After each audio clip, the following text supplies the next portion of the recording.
discussion, and we're running late, so I want to be very brief and speak about 3 points. The first point is a vote of thanks to President Biden and you for firmly supporting Israel's right of self-defense. I have to say that 2014, when we had another round of engagement against Hamas aggression, supported us by having Iron Dome replenishments, $250 million, that you personally shepherded through the system very quickly, and we remember it, and we're very grateful to you.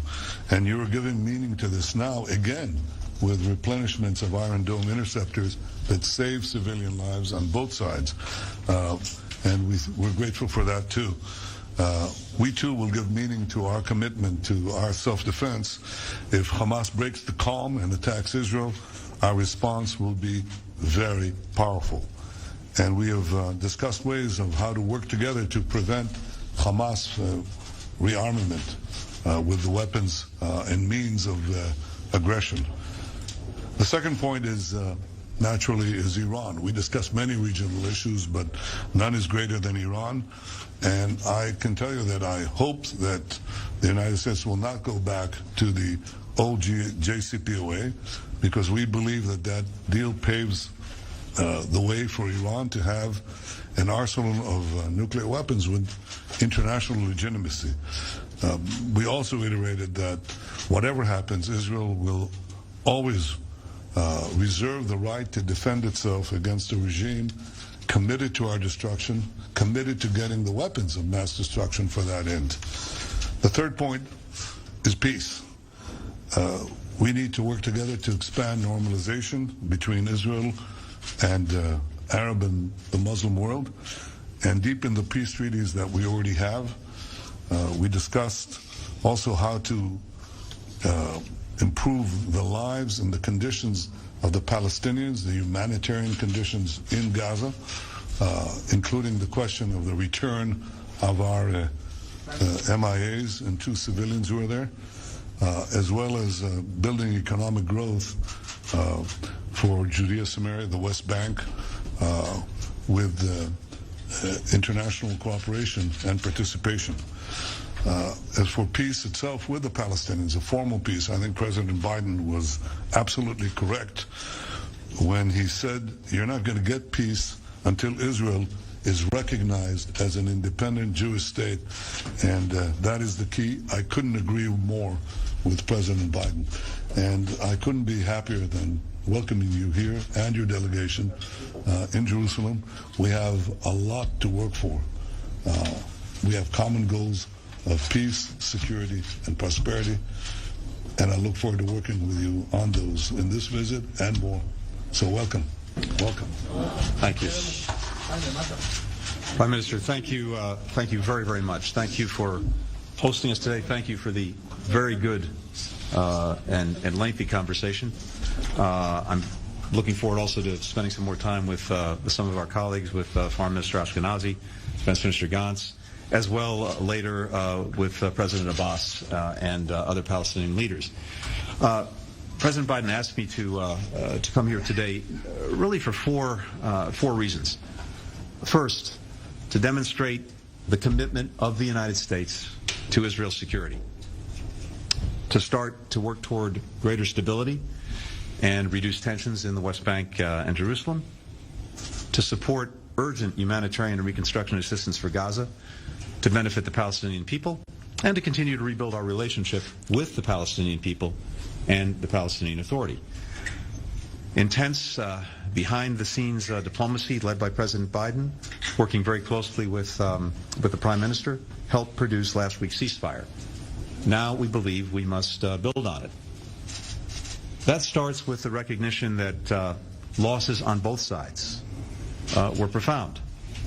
Casualties are often reduced to numbers, but behind every number is an individual human being, a daughter, a son, a father, a mother, a grandparent, a best friend. And as the Talmud teaches, to lose a life is to lose the whole world, whether that life is Palestinian or Israeli. I underscored to the Prime Minister something that President Biden made crystal clear throughout the violence. The United States fully supports Israel's right to defend itself against attacks, such as the thousands of rockets fired by Hamas indiscriminately against Israeli civilians. For the President, I think, as many of you know, this commitment is personal. It runs deep.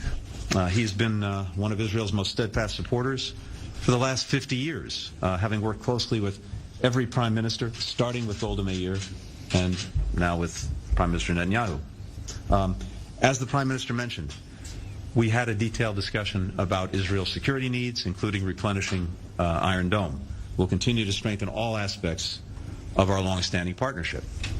And that includes consulting closely with Israel, as we did today, on the ongoing negotiations in Vienna around a potential return to the Iran nuclear agreement, at the same time as we continue to work together to counter Iran's destabilizing actions in the region. We know that to prevent a return to violence, we have to use the space created to address a larger set of underlying issues and challenges. And that begins with tackling the grave humanitarian situation in Gaza and starting to rebuild. The United States will work to rally international support around that effort while also making our own significant contributions, including some that I'll announce later today. We'll work with our partners closely with all to ensure that Hamas does not benefit from the reconstruction assistance. At the same time, we need to work to expand opportunity for Palestinians in Gaza and in the West Bank, including by strengthening the private sector, expanding trade and investment, and other means. Assistance and investment like these will help foster a more stable environment that benefits Palestinians and also benefits Israelis. Prime Minister and I had a chance to discuss other steps that need to be taken by leaders on both sides to set a better course for their shared future. As President Biden has said, we believe that Palestinians and Israelis equally deserve to live safely and securely, to enjoy equal measures of freedom, opportunity, and democracy, to be treated with dignity. We also discussed some of the intercommunal violence that erupted in Israel during the conflict, and healing these wounds will take leadership at every level of society, from elected officials to community leaders to neighbors. And we very much welcome the statements the Prime Minister made and members of his government made condemning the attacks regardless of whom they targeted. In our own country, in the United States, we've witnessed a shocking eruption of anti-Semitic attacks. As President Biden said just yesterday, they are despicable and they must stop. There's a lot of hard work ahead to restore hope, respect, and some trust across communities. But we've seen the alternative, and I think that should cause all of us to redouble our efforts to preserve the peace and improve the lives of Israelis and Palestinians alike. But Prime Minister, again, thank you so much for all the time. Thank you for the very, very good conversation. And we look forward to doing a lot of work together. Thank you. And thank you and the President for your strong statements against anti-Semitism, masquerading as anti-Zionism, but it's anti-Semitism. And you took a bold position, clear position, and we appreciate it. I think all decent people everywhere appreciate that stance. Thank you. Thank you. Gentlemen, did you discuss lifting the blockade? No questions. I apologize. There are no questions at this time.